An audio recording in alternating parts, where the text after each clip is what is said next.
Autónoma de Guerrero. El tema que les hablaremos el día de hoy es estado hiperosmolar no cetósico.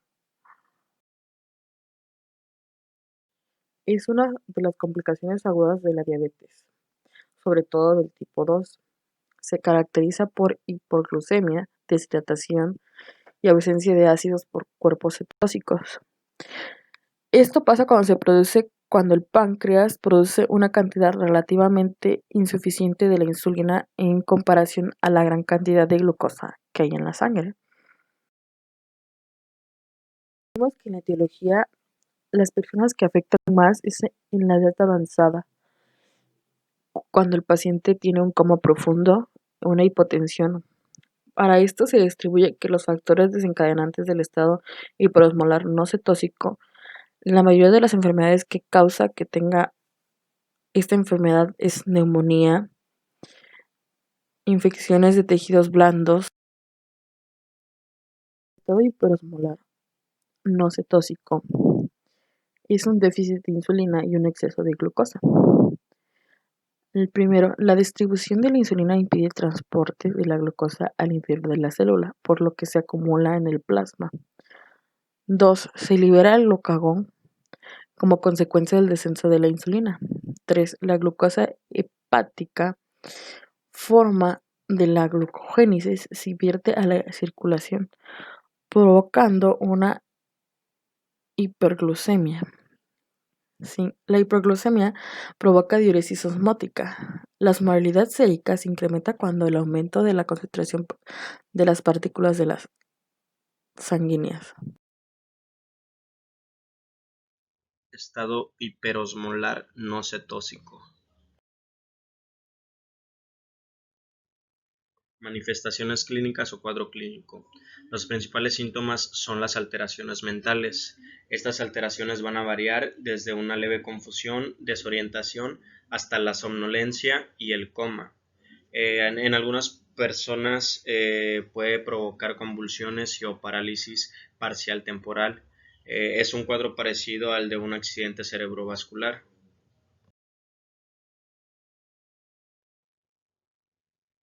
Al inicio del cuadro clínico vamos a tener un paciente que va a presentar síntomas de fatiga, visión borrosa, poliuria, polidipsia, calambres musculares y pérdida de peso.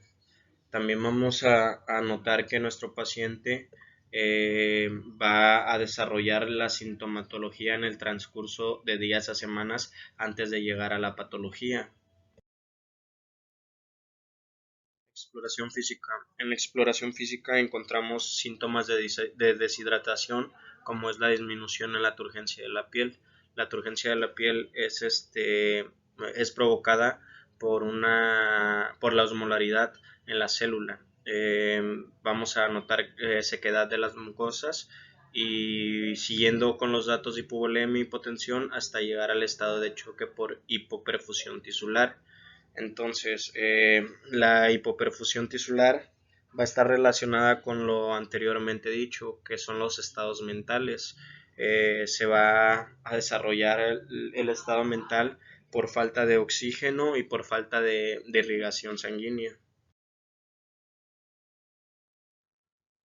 En esta fisiopatología también vamos a encontrar signos y síntomas como son náuseas, vómito, dolor abdominal y ausencia de ruidos intestinales. De acuerdo a lo que es el grado de hiperosmolaridad, hay letargia, desorientación e incluso puede presentar estado de coma. Las manifestaciones neurológicas focales son por igual frecuentes y al parecer reflejan un incremento en la insuficiencia vascular cerebral en áreas donde existía una disminución de flujo sanguíneo y hacían sospecha de un evento cerebrovascular. Como les había comentado en la diapositiva anterior, la hipoperfusión va a ocasionarnos trastornos mentales y también una sospecha de evento cerebrovascular por falta de oxigenación que pues se alimenta o se obtiene de la sangre.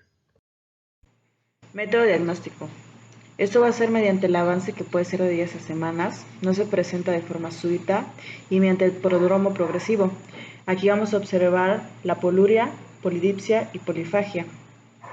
Y también observaremos los datos clínicos más importantes, en la cual veremos mareo, letargo, delirio, coma, convulsiones, alteraciones y cambios visuales y déficit sensorial. En el diagnóstico de certeza las obtendremos mediante análisis de laboratorio. En la glucemia observaremos que es muy elevada con valores por encima de 600 miligramos por decilitro. En la osmolaridad por encima de 320 osmoles por litro, si llega a más de 350. En el ionograma el sodio será mayor a 140 miliequivalentes o normal, potasio bajo o variable. En la gasometría será normal o compatible con acidosis metabólica, pero el pH está por encima de 7.30 en general. En el hemograma, esta va a llamar la atención de la hemoconcentración con valores elevados de hematocrito por encima del 50%, que pueden llegar hasta el 90%. En el urea y creatinina vamos a observar que estarán muy elevadas. En el electrocardiograma, ese será de utilidad en caso de alteraciones de potasio sérico. En la glucosa y cuerpos cetónicos en orina, vamos a observar el Benecit rojo ladrillo, Inver negativo o débilmente positivo. Y en otros exámenes complementarios podemos pedir como por ejemplo lo que es el líquido cefalorraquídeo. En el cuadro a nuestra derecha vemos los valores normales de algunos estudios de laboratorio que podemos pedir. En esta diapositiva podemos observar los cálculos de osmolaridad sérica y el cálculo de unión de gasometría arterial basal y los valores normales. Tratamiento. Esta va a ser mediante la vía de administración de líquidos, en la cual la expansión de volumen es la medida más importante que se debe tomarse desde que se establece el diagnóstico. El volumen del líquido a administrar es muy individual y se prefieren las soluciones salinas hipotónicas. También tenemos administraciones de insulina, que el objetivo es lograr disminuir la glucemia de forma lenta y con ello evitar la presentación de graves complicaciones neurológicas, entre las cuales se encuentra el edema cerebral grave, que pueden ser fatal. En la administración de potasio, las cifras de potasio sérico pueden encontrarse dentro de los valores normales. Sin embargo, es necesario administrarse entre 10 y 15 miliequivalentes por hora porque las pérdidas pueden ser muy abundantes por la diuresis osmótica con disminución de potasio corporal total.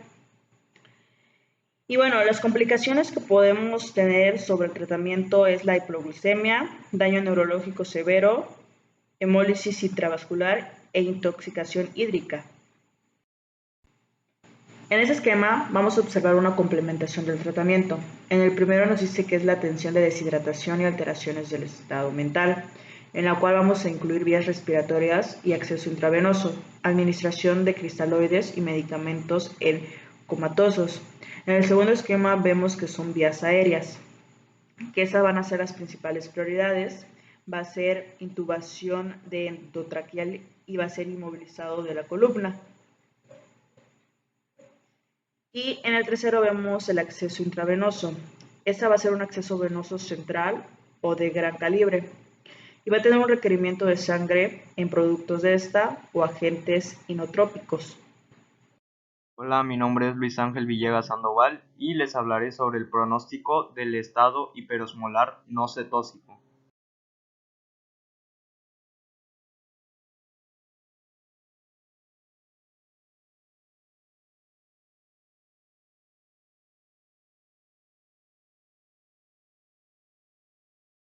La incidencia anual estimada del estado hiperosmolar no cetósico es de un episodio por cada 1000 pacientes con diabetes. Este tiende a ocurrir más comúnmente en la población anciana, a menudo en los que reciben cuidado crónico, que tienen dificultad para reportar sus síntomas o mantener hidratación adecuada. Al igual que la acidosis metabólica, el coma hiperosmolar no cetósico puede presentarse como la primera manifestación de diabetes mellitus.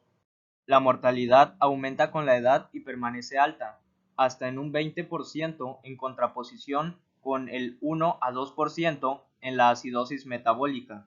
El infarto de miocardio, el accidente cerebrovascular, la pancreatitis, quemaduras, golpe de calor y la disfunción endocrina suelen relacionarse con coma hiperosmolar no cetósico.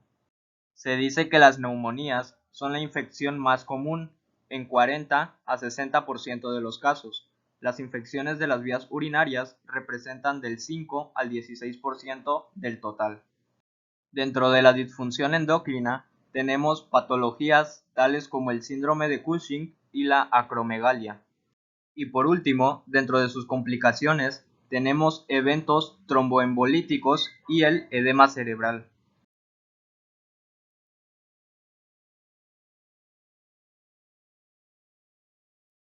A continuación, tenemos un caso clínico que lleva por nombre coma hiperosmolar no cetósico.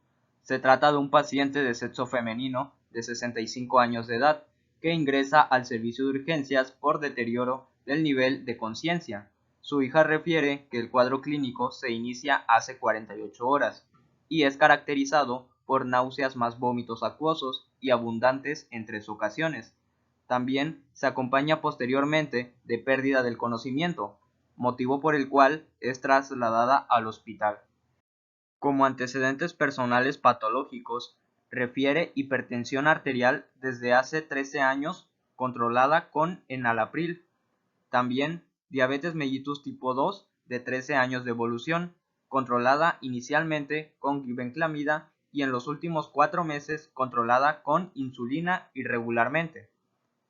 También refiere tumor cerebral benigno, así como síndrome ansioso controlado con clonazepam y por último, infección del tracto urinario a repetición.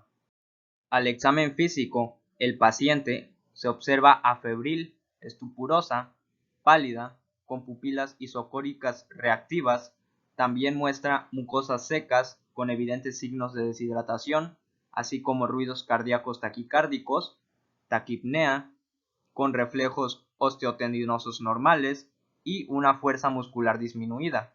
Por último, refiere una presión arterial de 100/54 milímetros de mercurio. Analizando los datos obtenidos, se da un diagnóstico sindromático de coma, aparentemente de origen metabólico, tanto por los hallazgos del examen físico como por sus antecedentes patológicos.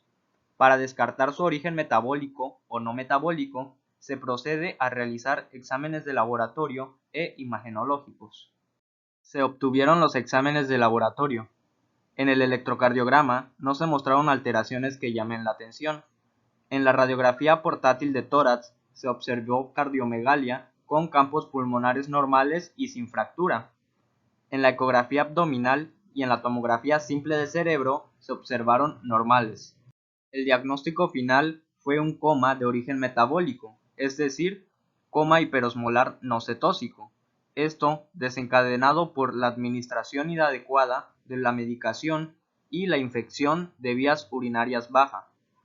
En conclusión, tenemos que entre las complicaciones agudas de la diabetes mellitus que cursan con hiperglicemia, tenemos al coma hiperosmolar no cetósico y a la cetoacidosis diabética. Ambos cuadros se deben de sospechar ante un caso del paciente con diabetes, caracterizados por la disminución del nivel de conciencia, asimismo como las causas de origen metabólico, tales como el coma hepático, urémico, alteraciones electrolíticas, entre los más frecuentes, o también las causas de origen no metabólico, tales como hemorragias, accidentes cerebrovasculares, traumas, meningitis, abscesos, entre otros. Una vez diagnosticado el tipo de coma hiperglicémico, se comienza la terapéutica con sus 3 pilares fundamentales, que son la reposición hídrica, la reposición electrolítica, así como también la insulinoterapia, que, junto con la determinación del factor desencadenante y la educación médica del paciente, se logrará la resolución del evento y la prevención del mismo. Muchas gracias.